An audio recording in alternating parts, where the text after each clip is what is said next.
আজকে আমরা চলে গেছিলাম মা কৃপাময়ীর মন্দিরে। এই মন্দিরটি মুর্শিদাবাদ জেলার অন্তর্গত কাশিমবাজার রাজবাড়িতে মোহনরায় পাড়ায় অবস্থিত।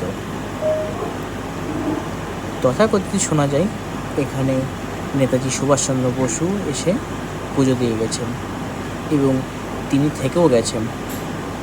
এই মন্দিরটি প্রায় 310 বছরের পুরাতন মন্দির। এখানে মা কষ্টি পাথরের মূর্তিতে বিরাজ করছেন। মাকে দেখতে অত্যন্ত সুদর্শন এবং তেমনই তার মায়ের মহিমা। এই মায়ের ঠিক সামনেই রয়েছে আমাদের মহাদেব। মহাদেবও পুজো একসাথেই হয়।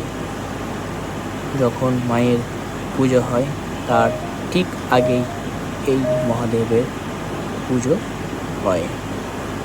তাই সবাই বলে হর হর মহাদেব, জয় মা কৃপাময়ীর জয়। সবাই ভালো থাকবেন।